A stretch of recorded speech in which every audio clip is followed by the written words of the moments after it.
Good afternoon. We will now convene this regular council meeting of October 16th, 2023. We are rising from closed session without a report today, so we'll move on to the next portion of the meeting, which is our delegations portion, 7.1.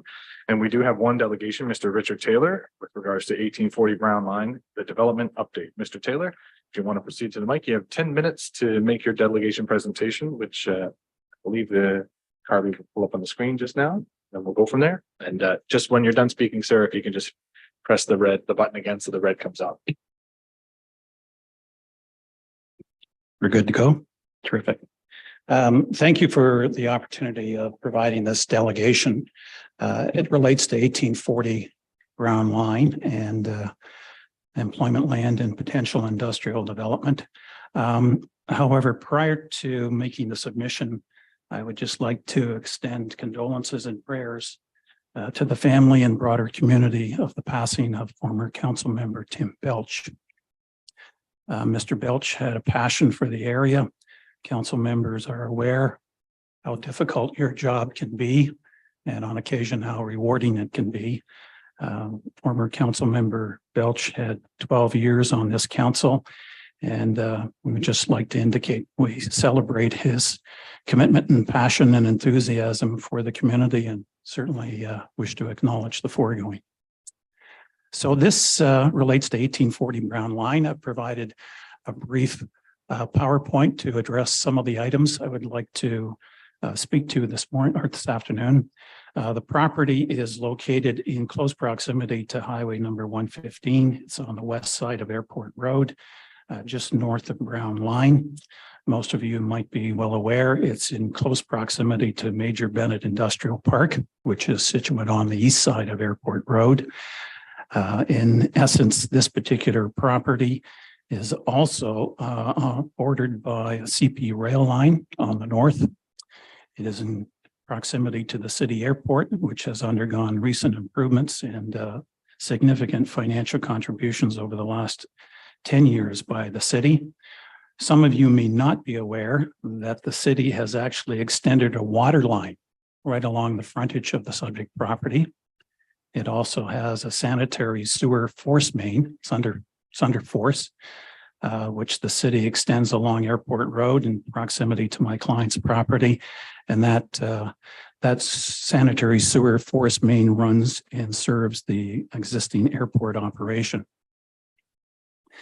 The need for industrial and employment lands in the region has been confirmed by various studies undertaken not just by the township, and I'll reference your studies, but also by the city, the county, and broader regional private interests have also undertaken evaluation as it would relate to the need for industrial and employment lands. So the development of the subject property for an industrial employment land uses is certainly needed to address opportunities and provide land in close proximity to major infrastructure. You are competing with the Highway 401 corridor. You're competing with other Highway 400s, whether it be 400 or 404, within the context of potential employment opportunities and industrial development. I have noted in item 2, a brief history associated with how the township has addressed a growth planning analysis associated not just with employment industrial lands, but broader growth for your particular municipality. That was generally done throughout the period from 2020 to 2022. Watson and Associates identified this specific parcel to be a candidate site for employment lands and industrial development. The parcel itself was approved for an MZO by this township in 2022. That was submitted to the province, and the province provided an approval in January of 2023, which was effectively posted pursuant to their applicable regulations on February 2nd of 2023.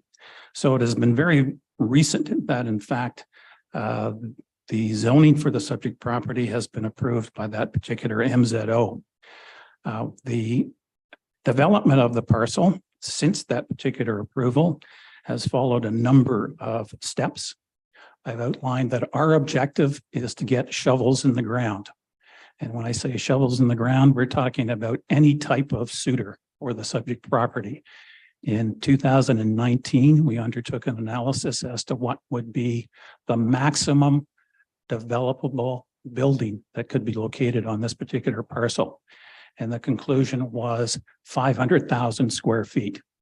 To give you some context, if you go to the Canadian Tire store on Lansdowne Street and you walk around there, multiply that by approximately 5. And that will give you some idea as to the extent of one potential suitor.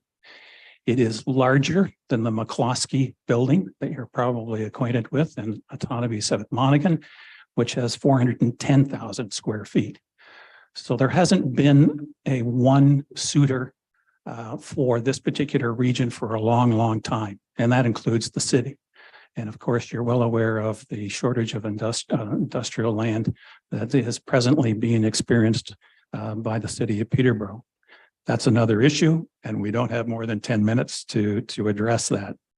But our option is to have shovels in the ground, one suitor or multiple suitors.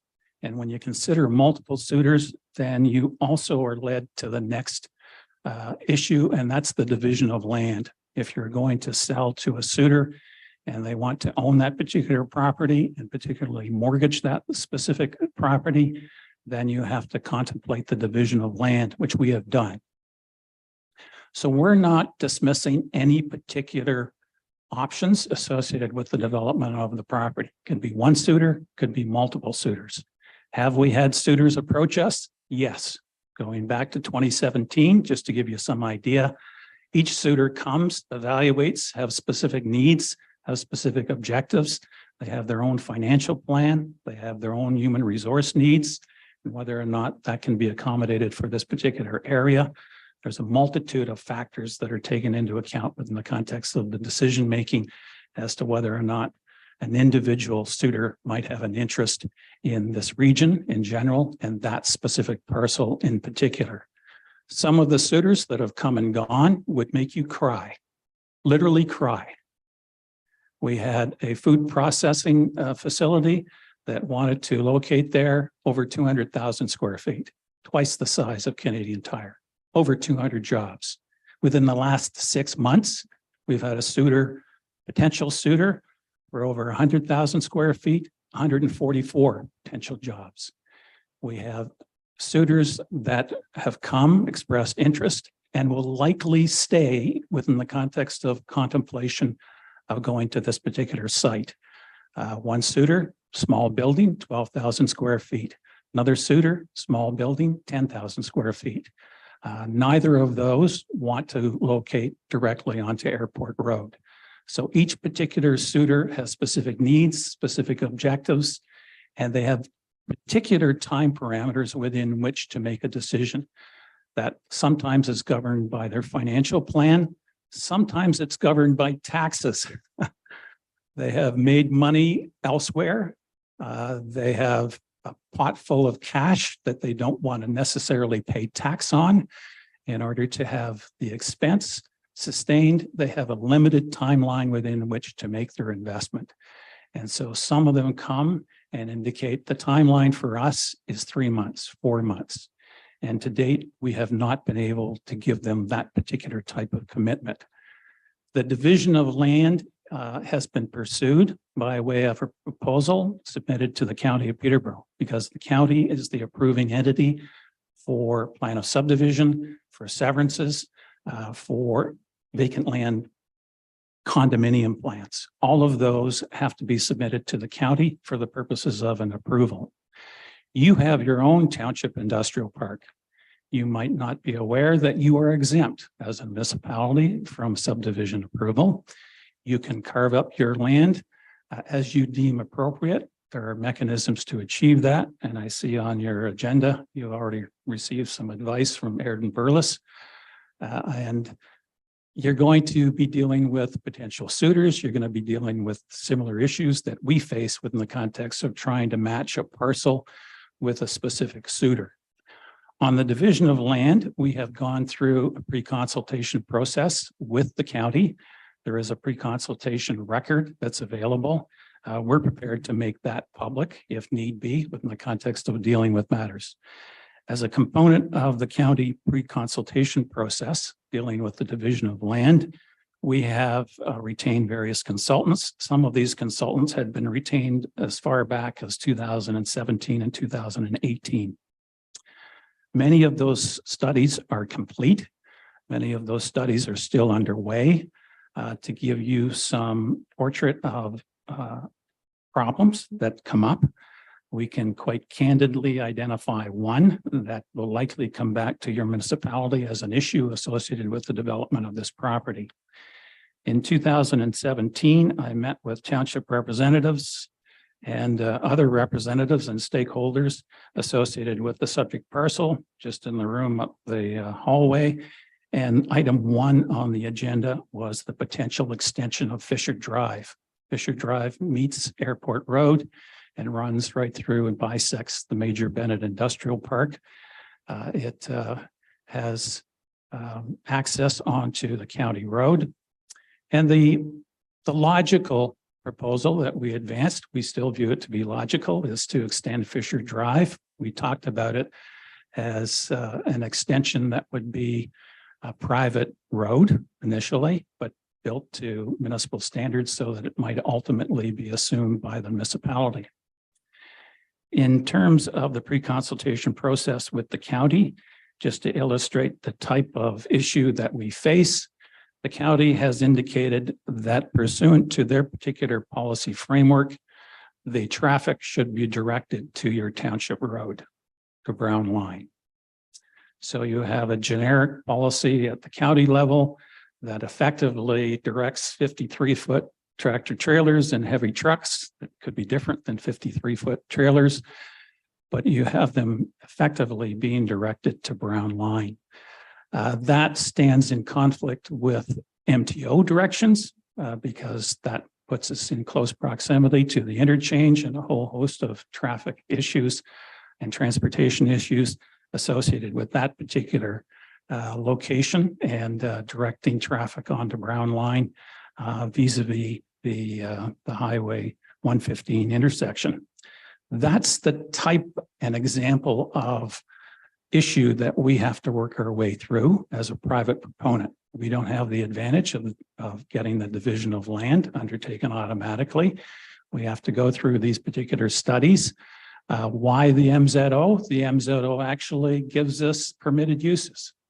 And the permitted uses and the regulations associated with that give us the basis upon which we can do traffic generation for the purposes of our traffic study. Each particular type of use has different trip generation associated with it, different types of traffic associated with it, different types of truck traffic associated with it, and all of that has to be undertaken in terms of the analysis.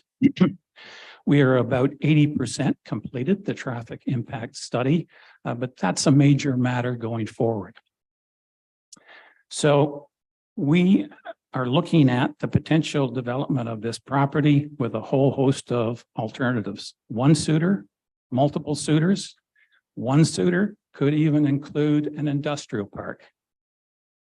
As a component of the pre-consultation process, there was a City of Peterborough representative, a number of City of Peterborough representatives involved in the commentary. And to my surprise, they actually expressed an interest in quote unquote, a cross-border services agreement or a boundary adjustment. And when I say to my surprise, I've been involved in terms of making presentations to the city about a cross-border services agreement going back to 2017. We invited the city to consider what's called a front-ending agreement that would have my client front-end the extension of services. It was made public. There was no engagement effectively from the city. Back in November of 2020, when the city was completing its official plan, the issue of employment lands came up again, and the city decided to go in a different direction in reference to what I would say wrongfully designating industrial land within the municipality. And that particular problem has come home to roost from the standpoint of the municipality. So we want to achieve our objectives, and that's getting shovels in the ground. There has even been commentary in the last week about jointly owned or jointly functioned industrial park. We're not excluding any option. The county doesn't engage in direct industrial development by industrial parks, nothing precluding that they could not be involved. You could have a county, township, city, industrial park associated with this parcel. We're not taking that off the table. And in fact, as a component of the potential sale of this property, we gave the city information within the last 2 months, including the cross-border services agreement that we had circulated 2 years ago. And we did that because they made the commentary as a component of the pre-consultation process. We can also develop this by way of site plan. And that's not excluded as well. Actually identifying various buildings for the purposes of development and construction. And that is also an option under consideration. So the key is which particular option can get shovels in the ground quickest, which particular option can achieve objectives that we want to achieve. As indicated, there have been lost opportunities. There are, in our view, potential suitors that could fill a 500,000 square foot building, believe it or not. We're not going to list them, but there are potential suitors that could fit a 500,000 square foot building. So moving forward, we would like to work with the municipality in terms of, and we are, in terms of dealing with the particular process. There have been 3 additional food processors that have come and gone, that have evaluated the opportunities in this area. One of which I can't mention, but if you want to go up and see their expansion in Bob Cajun, feel free to do so. But that's the type of suitor that would be ideal for this particular region. And the fact that those particular opportunities are being lost is very, very disappointing. So moving forward, we would like to commit to work with the township and any other stakeholders to realize shovels in the ground as soon as possible and practicable. From our perspective, the key question is what is the best option or approach to achieve shovels in the ground to accommodate desirable and needed development. Subject to any questions, Your Worship. Oh, sorry. Thank you, Richard. Thank you for the delegation and the information. I'm sure there's a myriad of questions. So we'll turn it to Council. Councilor Byrne. Through the chair, yes, I have several questions, and I remember the cross-border discussions back when the casino was happening, and that was kind of a conflict of interest for the city. So I think it's only right that they're changing their view on that. What I was hoping maybe you could give me, because I'm new to this process, what you would say are the top 3 reasons why all the people that have come forward as suitors have backed away from your proposals. A number of them haven't backed away. A number of them want specific objectives. For example, the 2 smaller suitors that I mentioned, 10,000 square feet, 12,000 square feet, they do not want to be located directly abutting Airport Road. In fact, they would like an interior lot.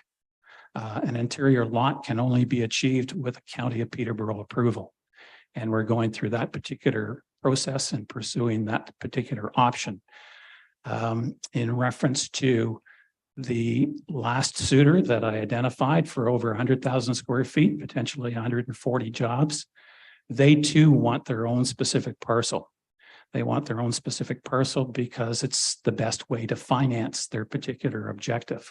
In other words, they have a separate lot that exists and can be mortgaged and financed. That stands in contrast, by the way, with what the city is doing at the airport.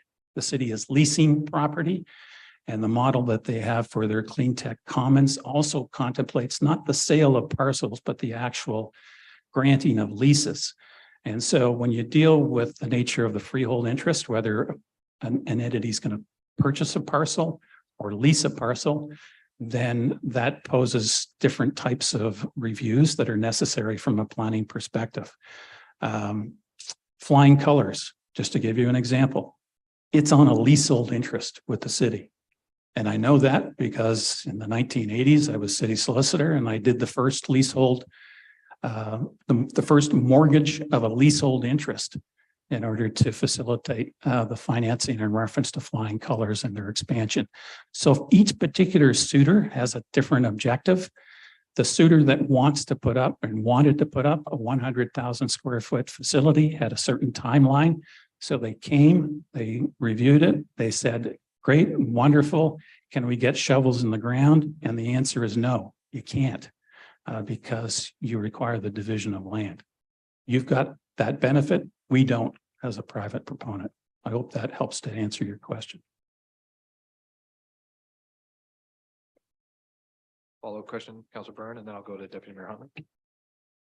Through the chair. So is the owner your boss? Is he interested in being the leaseholder as well as the sale of sections of this parceling, depending on what acreage each individual suitor wants? The answer is yes. We're not foreclosing any option. If we had a proponent that came to us and were allowed under the Planning Act to enter into a leasehold interest of a lease of 21 years, less 1 day. If we had, that's strange and bizarre, but that's the Planning Act regime for a lease. Otherwise, you need a Planning Act consent. Otherwise, you need to go to the county. Otherwise, you need to complete all of those studies that were identified in the pre-consultation process. But the answer is yes. And we have even discussed potential leasehold interests, and they're not being foreclosed. The next step, if we had someone that said, we want to lease a particular area and we enter into a leasehold interest, we would have to come to your municipality to get a site plan approval for that particular component of the development of the parcel. And once again, that's not being foreclosed as a potential option. Deputy Mayor Huntley. Through you, Chair, welcome, Mr. Taylor. It's been a while since we've seen you in person, so it's always nice to see you there. And thank you for your kind words about Tim as well. And I guess what I'm hearing here is you're keeping a whole lot of options open. And it sounds like you're still in that dating phase of what you're going to do with this land. And I guess our objective, I believe, from asking you here today was kind of to to try to get a handle on, is there something you're looking for from the township? Obviously, this is an MZO, so it becomes a high priority for us when something you need comes up. But I'm just getting the feeling that there's still, you're trying to keep a whole lot of options open. And I'm just wondering if what will move us forward from your perspective, from our perspective. Thank you. We're not foreclosing any options. As I've indicated, if we get one suitor, let's say we got an avionics facility, and I'm talking about a facility that would likely generate hourly wages of between $40 to $60 an hour, something that this particular region would never have seen within the last 100 years. And this particular site, because of its unique location, it's at the gateway of the Major Bennett Industrial Park. It's in close proximity to the airport. That particular synergy has benefits to it. We're not foreclosing the potential of having that type of large suitor. Secondly, we're not foreclosing an industrial park involving potentially the city or the city and county or the city, county and township. We're not foreclosing that as well. How do we achieve shovels in the ground for those particular suitors that would like to have shovels in the ground tomorrow? We have to pursue it by way of the division of land. And that means going to the county. And that means facing a host of issues that I'll quite candidly say to you are baffling from my perspective, but we have to work through them in order to achieve it. So when you say we're in the dating phase, yes and no. It all depends on who you're talking about as a potential suitor. I can say to you, and I can give you this example. In 2019, we had a potential suitor who was within the city, a business within the city. They wanted to triple in size, both physically and in terms of their number of employees. They did not want their employees to know. There are often issues like that that arise in the context of confidentiality. I can tell you that I visited their site last week, and they have expanded. Their they're at their limit from the standpoint of what they're able to do within the city of Peterborough. They have not come back. We don't know whether their particular expansion has facilitated their needs or whether they are still looking for, potential land. But that is an example. And Rhonda Keenan appears before city council, county council on a regular basis, yearly basis, and describes those particular types of lost opportunities. I think the last presentation, it was well over 50, where potential existing businesses were at their limit and couldn't expand. Most want their own parcel for a whole host of reasons, identity reasons, control reasons, financing reasons, and that means going to the county. And I'll be quite candid and very blatant, the MZO doesn't help. You still have to go through the same studies, the same evaluation, and the pre-consultation report that was done and can be made available makes that quite clear. Thank you, Mr. Taylor. In addition to that, though, I mean, I think I'm hearing a couple of different things. One, we're talking about keeping options open, but from a municipal standpoint, I don't know if there's much more we could do to expedite the development of this property. But, and I know there's in the pre-con, there was, I think, 13 studies identified. But regardless of whether there's the division of lands for one proprietor or multiple proprietors, the Planning Act and the planning process require those studies to be done for any of those things to be pursued at this juncture. So my question that kind of stems from that is, well, the owner needs to pursue and fulfill those studies for any of those opportunities to come to fruition and shovels to actually be in the ground. So I guess my question is more along the lines of those 13 studies, are we far along on all 13? Have we begun all 13? Because it's not just the county that will require those. The MZO itself requires that our local planning requirements be met as well to do the OPA portion of the MZO. So all of that work needs to be done regardless of the future. And I view some of that work as being an impediment to the shovels in the ground. So I guess for me, from an update standpoint, I'm curious as to what insights you might be able to provide as to where you're at with regards to the studies, because an MZO is a specific tool that the municipal has granted this property to expedite that along, but it does still require that the studies be done. So if, we're all aware of the lost opportunities and things like that have existed, up until now and still exist to an extent. But we've done and gone above and beyond the traditional planning process to facilitate this and spur it on. And I understand the wanting and openness to be, malleable to the best opportunity to facilitate that. But at the end of the day, to facilitate that, the studies are still required. So with regards to the 13 studies, can you provide any more update as to where we're at with those? Because I mean, the province has provided that approval in February of 2023. So, but that work can be going on because it was going to be required regardless of the outcome of that property. So I guess I'm curious as to where we're at with the studies, because those need to be completed before any of these opportunities are actually pursued and shovels actually hit the dirt. We disagree. I don't believe that all of those studies need to be done. Those studies are triggered by the division of land and the requirements in terms of the county review. If we had a proponent for a 500,000 square foot building, just as an example, that would require a site plan approval. We would complete the traffic impact statement in order to ascertaining whether or not any road widening is required for a Section 41 agreement. We've completed and have a final environmental impact report, so all of the setbacks can be identified. The archaeological review has been done and is completed. Other aspects in terms of the proposal are still in flux, I'll be quite candid, because of servicing. Servicing is key from the standpoint of dealing with matter, and servicing includes the extension of Fisher Drive. When you say we, the township, have done everything, we can lay out and have you dedicate the extension as a municipal roadway. We can have that done. We could work with the municipality in terms of having that achieved. Right now, we have been working upon the basis of proposing either a condominium road owned by the condominium or private roadway, as we've indicated, that would be built to municipal standards and ultimately assumed by the municipality.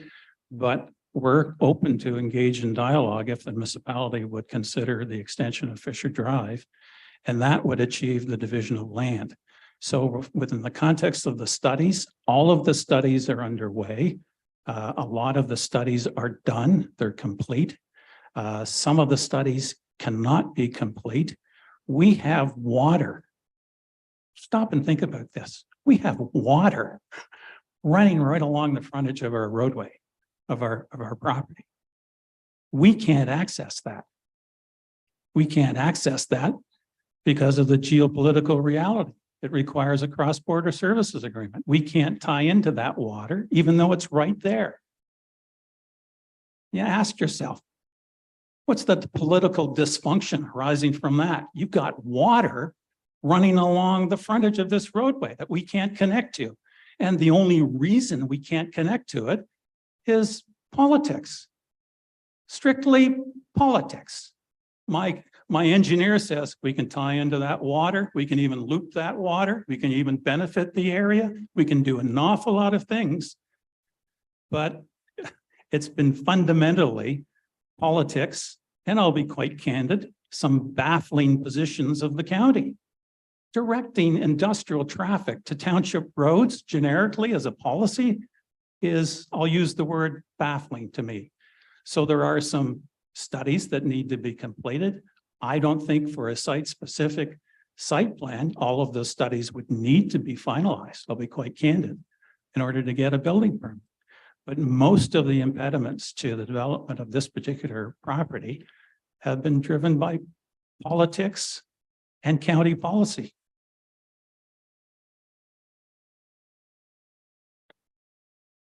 No problem, and I understand that. Again, like I said, I was referring to the municipal portion. That's what we're under control of, and that's what we've been trying to facilitate. We can't really, we can make our little motions, and Ryan and I can make our 2 of 16 votes, but at the end of the day, but you will be happy to know with regards to the entrance, that bylaw is being revisited as of, I think, the last or the second most recent county council meeting, because it is an archaic policy that just has been left too long to be unaddressed or unmodernized, let's say. So that's going to be under review. And I think that will be coming back sooner than later with regards to it because of issues like this that have come up in addition to residential issues as well. But like I said, with regards to the servicing, that again is not a municipal issue, as we have an open letter to the city with regards to cross-border servicing and the interest in pursuing that. So again, that's been our policy. Again, it's not our political policy. We've been very much interested in having those conversations and yet to be responded to. But John, could you maybe provide some insights from a municipal standpoint with regards to the studies that we might require locally with regards to the development and in any iteration and ensuring that we're not adding to the burden of that regard?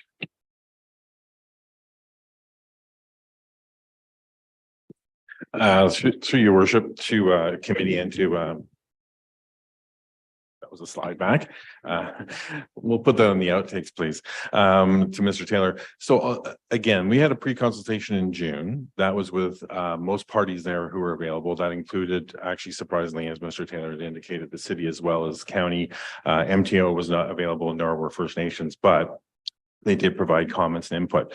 The proposal before us was for a 17 lot planned condominium with collective into like stormwater management for all 17.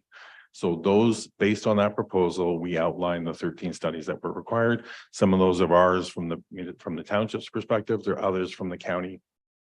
If that is going to change, if servicing is going to be provided by the city, that would change some of the studies.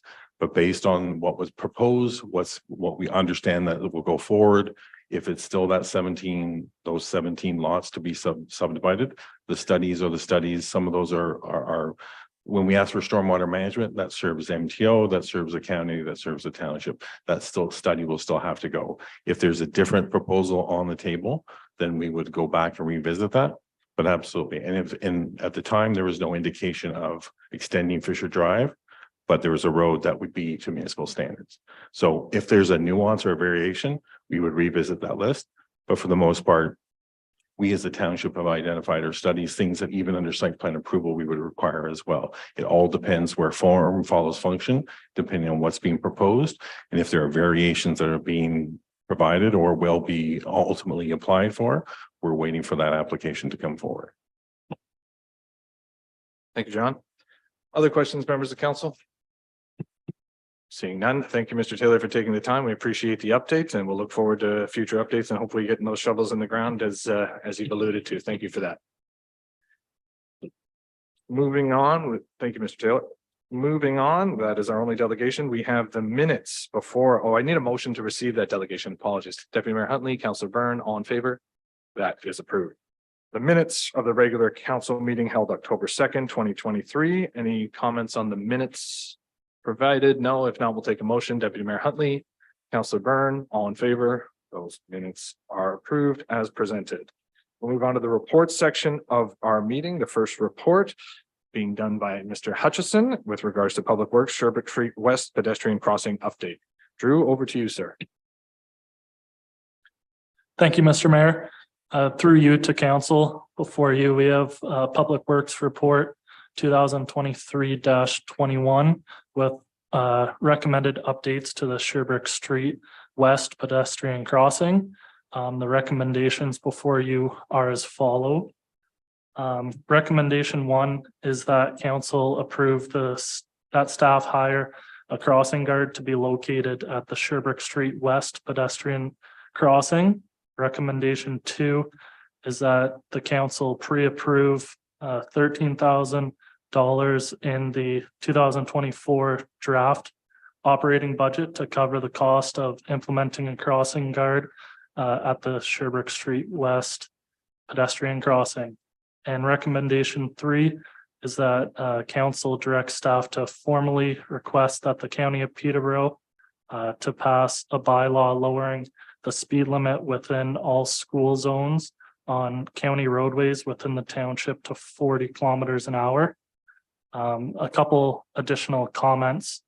We have circulated this report to both the County of Peterborough and the school board, and we've asked for their comments in return.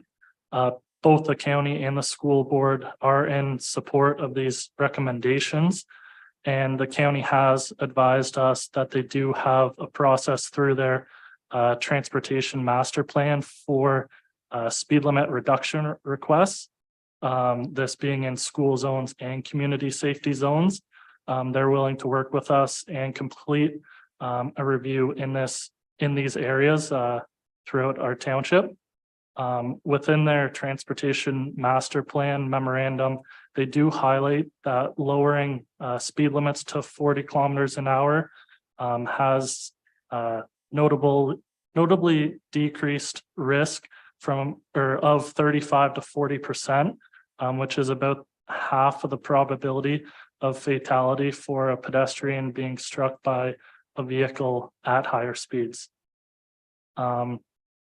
As these areas do have higher vehicular and pedestrian traffic during school times, we do feel that it is important to submit a formal request to the county to reduce the speed limits in school zones within the township. Thank you. Thank you for the presentation, Drew. Questions, members of council? Councillor Byrne and then Councillor Edgerton. Through the chair, is it possible to separate these three motions? The third one I have an issue with. I'd like to ask some more questions to at some point, but could they be handled separately too, and then the third? Councillor Edgerton. To you, Mr. Mayor. I have problems with recommendation, excuse me, recommendation number 3, drop in speed limits. At North Cavan, they have lights up there during school hours that drops the speed. The rest of the time we move. It isn't the speed limits that's really the problem. It's the idiots who don't pay attention to the lower speed limits that are still flying through. That I don't see lowering them down. I think you have to change the lights up there because I got bigger lights on my golf cart than what is up there to warn people to slow down. So why don't we put up some big amber lights like they have at North Cavan and that flash? And I sit up there and watch one day to see what was going on. We have to educate the students to press the button to turn the lights on, not just walk across the road. But as far as them little lights, anybody I've talked to said you hardly ever notice the thing. So maybe go with a bigger light. And if we have to reduce the speed limit, we give it a try with the bigger light. If we had to reduce the speed limit, then we could look at that with a light during school hours, not all the time. Thank you. Deputy Mayor Huntley? Through you, Chair, to Mr. Hutchinson, your three recommendations, I don't see a recommendation in there to do anything about the actual crossing lights itself. I see, you do mention checking out the luminosity or the brightness of those lights and whatnot. Do you need a recommendation to make any physical changes there, or is there an investment involved, or is this just purely a changing of a light bulb?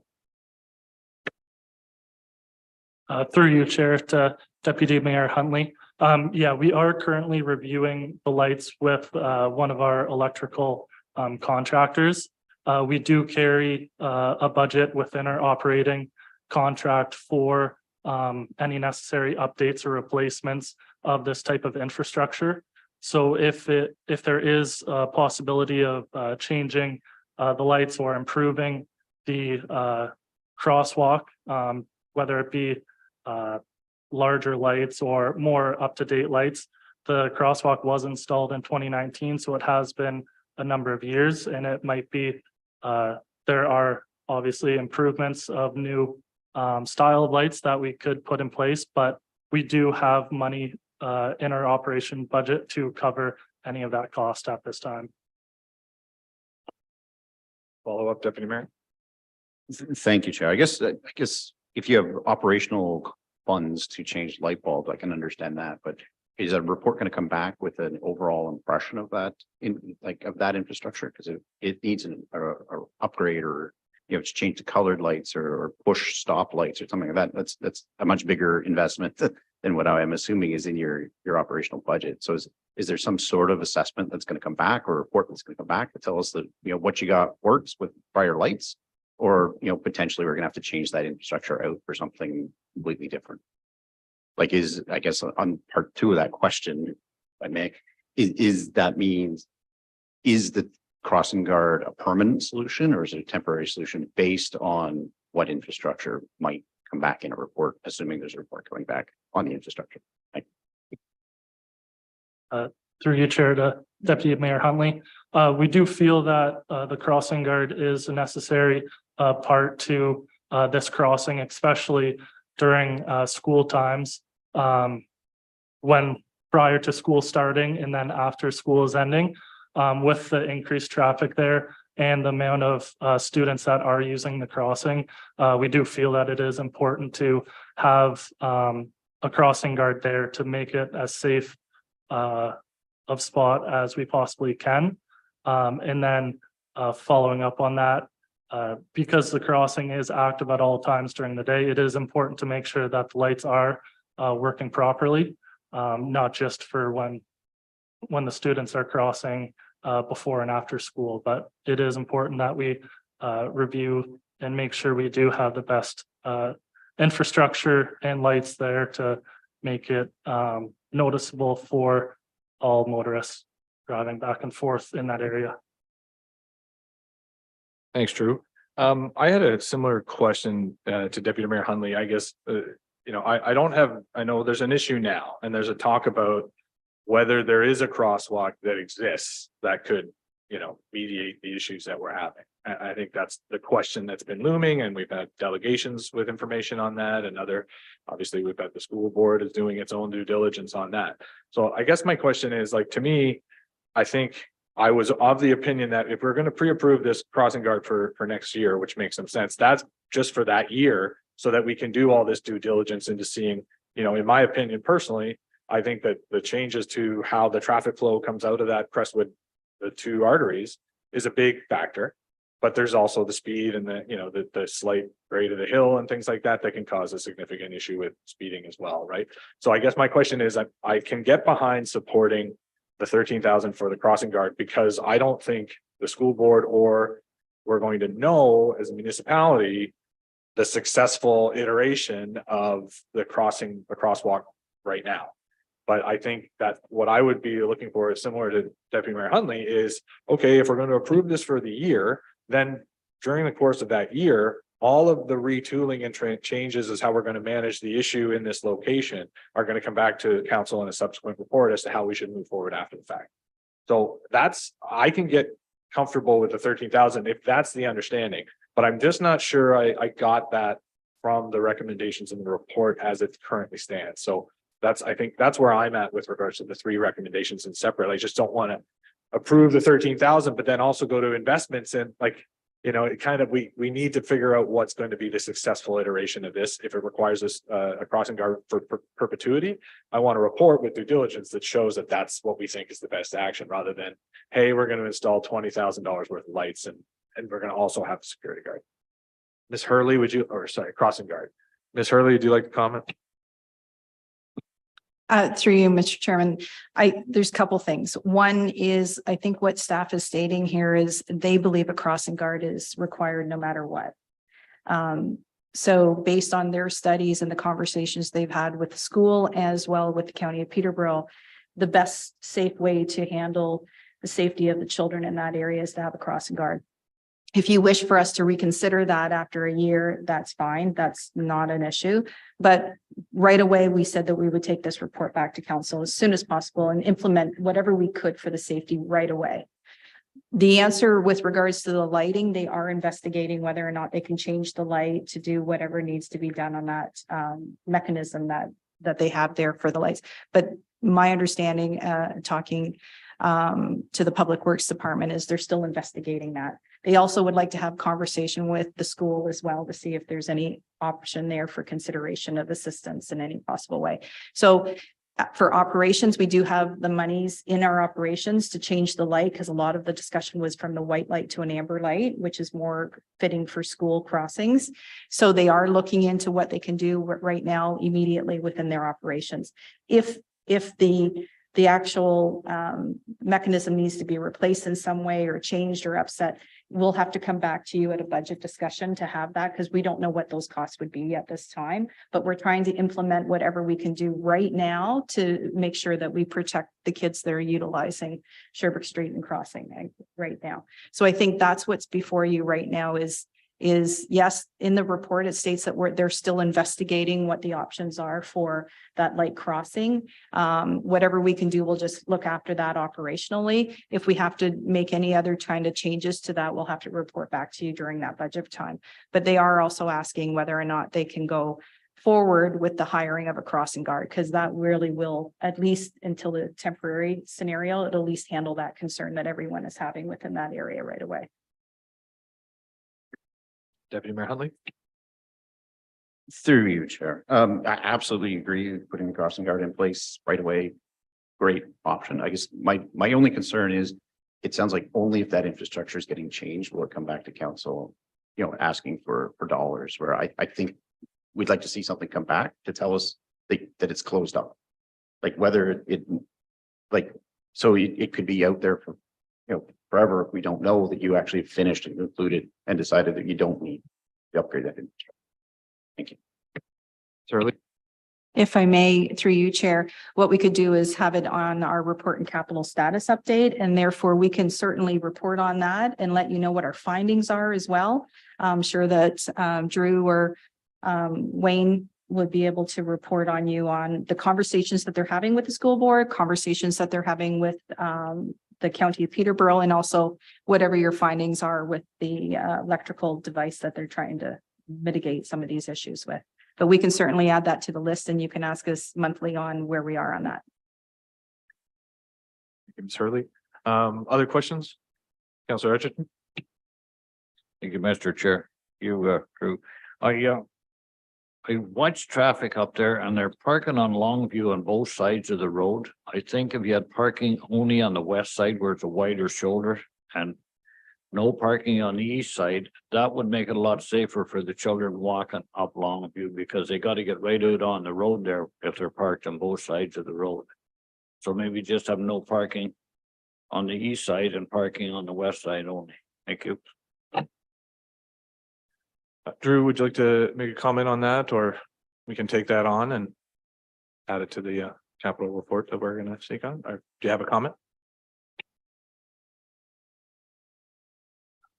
Through you, Chair, to Councillor Edgerton. That was one of the recommendations that Mr. Taylor did bring forward, was having no parking along Longview. We can continue to monitor that. When we were doing our initial studies, we didn't have a lot of concern for the parking along Longview, as what we did observe was the majority of people were parking on the west shoulder, and there weren't any, when I was up there, there weren't any vehicles on the east shoulder. So we can continue to monitor that as well.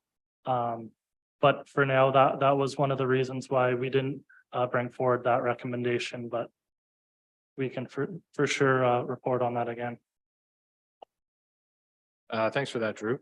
Any other questions with regards to the 1 or 2 recommendation? Okay, I'm just trying to parse it out just so we can talk about it. So then with regards to the 3rd recommendation, and I know that the County Road 10 intersection is still not a 40. And then is there any other educational facility that doesn't have that in the county, or are we really only talking about North Cavan and South Cavan? Ms. Hurley? Through you, Mr. Chairman, just to let you know that when we met with the County of Peterborough, they basically stated that they have not explored the 40 kilometers yet. It is something that they're looking to do, because if you look at other schools, even within the city of Peterborough, in front of the school, they're all 40. We also had conversations with our Peterborough Police. They also supported keeping it unified across Peterborough County as well as the city of Peterborough. And that is something that they also sent an email in saying that it should be 40 as well for any school. So I think further conversation needs to be had on that. And that's, I just wanted to let you know that it is across the board. Thank you. Okay, we just want to make sure we're parsing out the discussion. Councillor Edgett. Mr. Chair, the event, do they want 40 all the time, or just when school is in and out, like they do at North Cavan? When the lights come on, that's when the speed limit drops, then the rest of the time we can move traffic. Thank you. Through you, Mr. Chairman, to Councillor Edgerton. I believe that conversation is still going on. I'm not 100% sure, but my understanding is I believe it's when the flashing lights are on. So I think it's further conversation is what they're talking about, but my understanding is not 24/7. Thank you, Ms. Hurley. Councillor Byrne, did you have a question? Through the chair, yes, well, we've already talked about some of the things I was going to speak to, but one thing I would add with this selective timing, which I don't have a problem with, but the school board is very laxed in when they keep up with that for long weekends and summer vacations, because the summer, lots of times the traffic lights there on County Road 10 at North Cavan School run for weeks, if not months, after school's been let out. So I'm okay with lowering the speed limit somewhat. I think 40 might be excessive. I'd like to see it kept to a certain time frame. I'd like the time frame to be kind of more responsible, and if we can keep that as a separate issue, that'd be great. Thank you. Okay, well, Deputy Mayor Huntley. Through you, Chair, I'm ready to move 1 and 2 if you are. Yeah, I think we can do it that way if everyone's amenable. We're looking for a seconder for motions 1 and 2. Councillor Natchoff. Any questions with regards to the 1 and 2 motions? We've been through those, and then we'll deal with number 3 separately. No questions? Okay, all in favor? That is approved. Okay, with regards to 3, I understand. So with regards to the timing, I know I've had a number of individuals requesting it without any sort of scruples or conditions with regards to the Millbrook School. And with regards to the comments Ms. Hurley made about the timing, do we need to, so with provided the nuance for the timing of the light that already exists at North Cavan, is there a subsequent or different motion or recommendation that you want to, or language that we should alter to accommodate, or what you're trying to propose? I just am not quite clear with regards to the conversation. Deputy Mayor Huntley. Through you, Chair, I think we could probably let number 3 go as number 3, and we can decide whether 40 works or not. But I think the timing of the lights at North Cavan is, I think it's a different issue, and I think that's an operational issue that we need to have addressed. So as long as staff are also seeking clarity with regards to the intention for the utilization of that light for that timing, I don't think there is no similar light that exists for County Road ten with regards to the Millbrook School. And I don't have any issues with it just being 40 for perpetuity. There's a lot more being an urban area that with housing around and more housing coming, there's a lot more student traffic. So I think that the permanent 40 just makes some sense in regards to that location. So I just don't know if we need to tweak the language to accommodate everyone's what we're talking about, because when I read it, I don't think we do, as long as the caveat about the light timing that Councillor Byrne raised is incorporated into the approval of the motion. Are you comfortable with that, Councillor Byrne? Through the chair, I'm not really excited about the idea of being 40, and then the wording is everywhere in Cavan Township. And then there was, I think, a slight mention of other municipal safety areas. The visibility at North Cavan is way better than you might get on, say, Crawford Road or some other places in the city where there's school zones. I don't know if 40 is getting excessively low. And I worry about this idea of this incorporating everything in one big umbrella, regardless of, so you're talking about dropping the speed limit at the South Millbrook School as well. So that was sort of the guys mayor there come up. This motion is only referring to school zones on county roads. So it's only those two. And one with the light fixture that exists, if we get the clarity on that, and then the other one that does not have that infrastructure will just be a permanent change to the 40 at this point, or unless it is the county, so we're just submitting a letter for requesting consideration. We don't have an authority to demand or require anything. We're just asking for them to consider it as such. So whether they do or not is entirely under their purview. I think what the CAO is trying to mention is that this is a consistency issue. All school zones throughout the province are pursuing and transitioning to a 40 speed limit out front of them. And that's to Councillor Edgerton's point. When it's always a school zone, it's always 40 is the idea that you're not going to have to worry or think twice about, well, can I go 60 or can I go 90 here? If it's a school zone throughout the province, it's 40 is what I think the legislative requirements are going to. So we're asking for a bit of a nuance in that, or ensuring that the existing sign can be used to address that nuance for North Cavan, because as Councillor Byrne mentioned, that kind of it's not in an urban area and it has better sight lines than a lot of others. But I know I've had a couple instances with regards to the Millbrook School that it has been a problem. So as long as we're okay with that, we can, I think, move forward with the recommendation 3, unless I'm missing something. Ms. Hurley.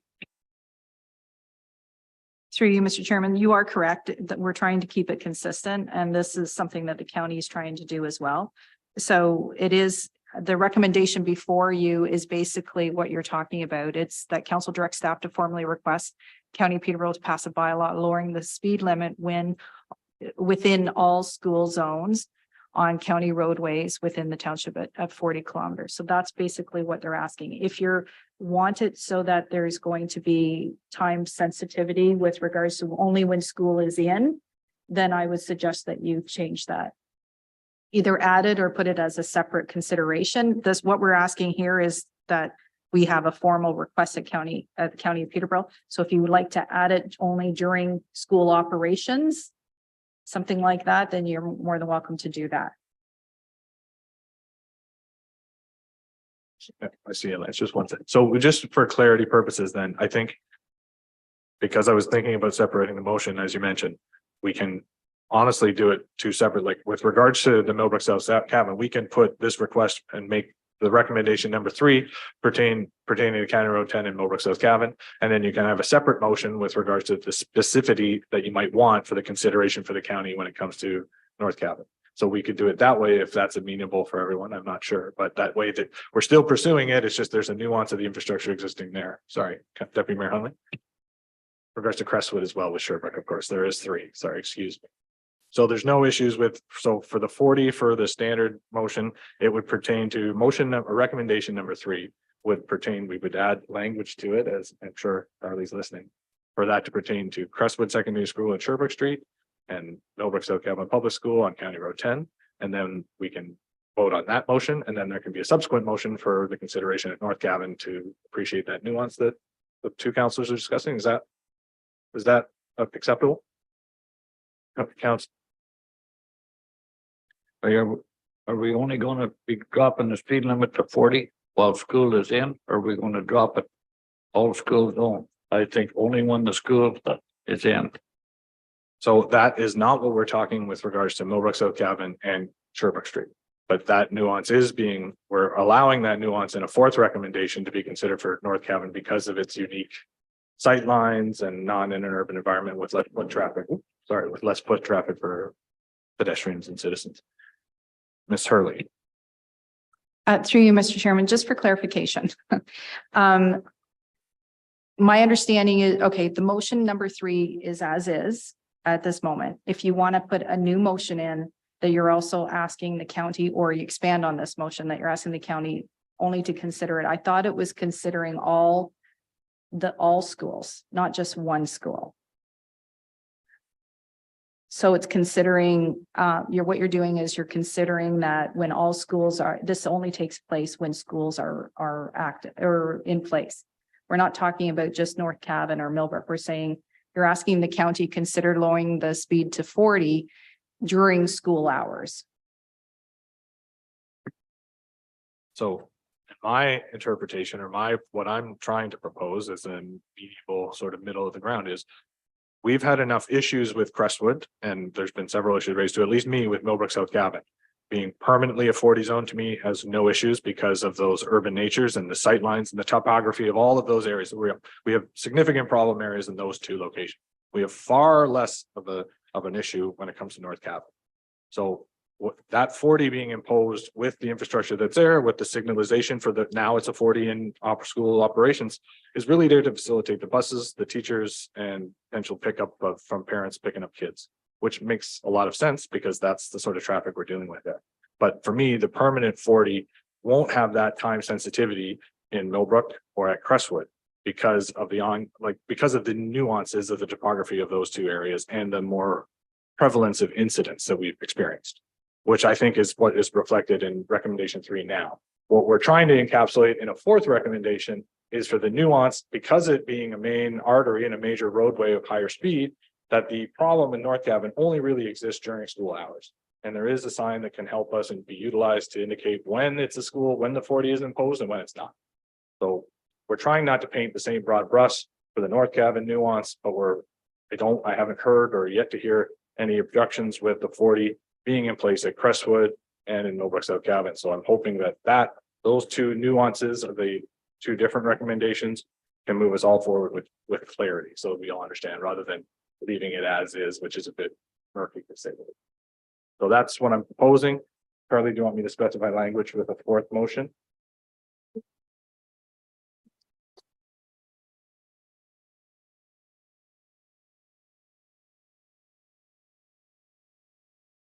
Okay, so something to the effect of maybe we'll take just a 2-minute recess and work on the language on this, and then we'll come back. Is that okay with everyone? Very good. So we'll take a 2-minute recess and come back with more concrete recommendations so that everyone's clear. Thank you.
Perfect. So we'll now reconvene the regular council meeting after a brief recess to clarify some language in a motion.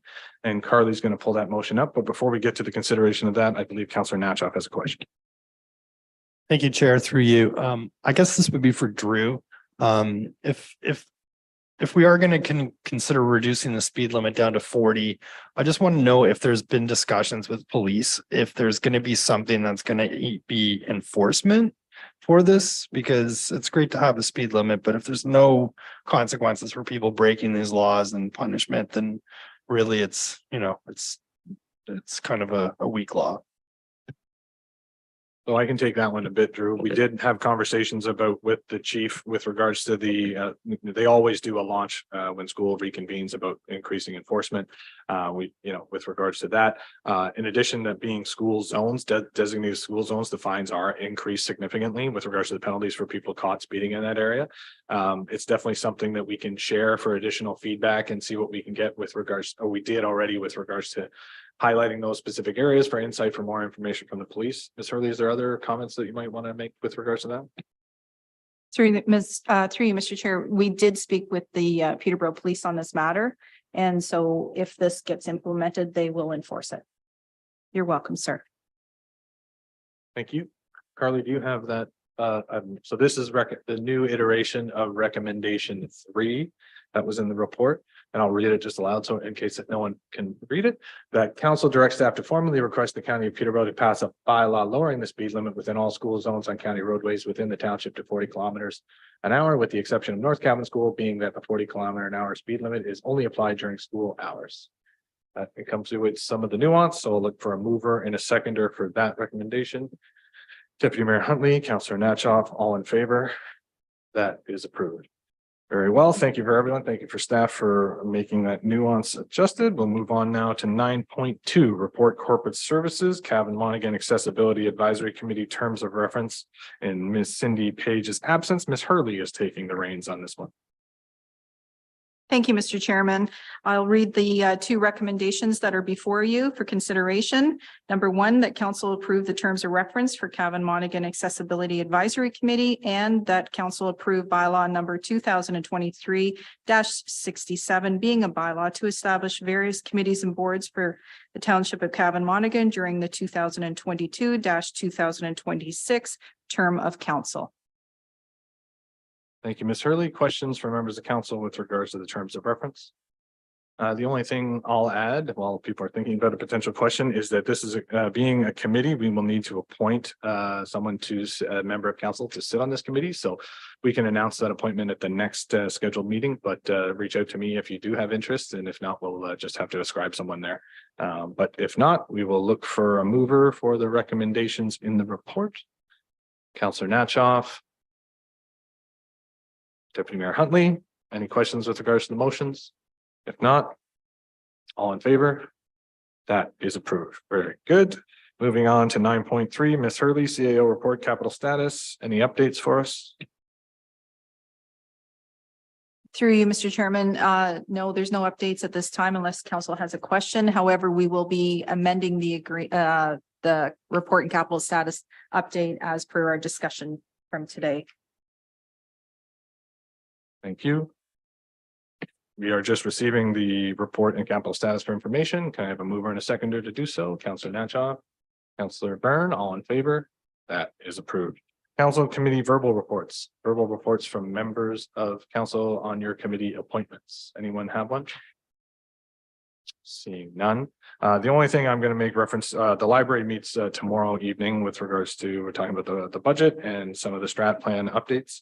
But at this time in the meeting, as Mr. Taylor mentioned in his delegation, we obviously want to recognize the tragic passing of former councillor Tim Belch, who served as the North Monaghan rep for 12 years. It was a very surprising and sad loss for our community. And we just want to express our condolences for his family with what they're going through right now. And Tim will be missed. He was a fine man and a very jovial figure around the halls in the council chambers. So we will miss him, and we're sorry for the loss for his family. So with that, I'll look for a mover and a seconder with regards to receiving the committee reports. Councillor Byrne, Councillor Natchoff, all in favor. That is approved. There is no general business. There is no correspondence for information. There is no correspondence for action. So we are at the bylaw portion of the meeting 13, that bylaw number 2023-67, being a bylaw to establish various committees and boards for the Township of Gavin for the 2022-2026 term of council. Be read a first, second, and third time and passed the 16th day of October, signed by the mayor and the clerk, and the corporate seal attached thereto. Mover and a seconder for the bylaw, Councillor Natchoff, Councillor Byrne, all in favor. That is approved. There is no unfinished business. Oh, sorry, I did. Which portion? Oh, hey, no problem. So we have a mover, you got the bylaw mover and a seconder, and we were approved for that, so we're all good. On no unfinished business, notice of motion, Councillor Byrne. Oops, sorry.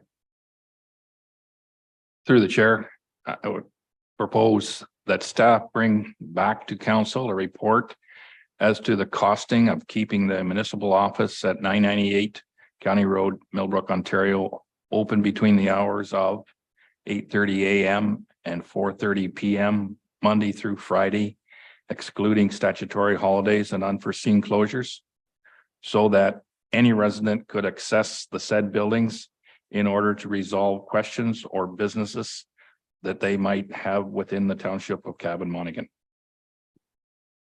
Okay, thank you for that, Councillor Byrne. We'll have that will be added to the next council meeting, and we'll have a discussion there. Sorry. Oh, no discussion. Very good. Oh, Ms. Hurley. Through you, Mr. Chairman, just clarification on the address. 988.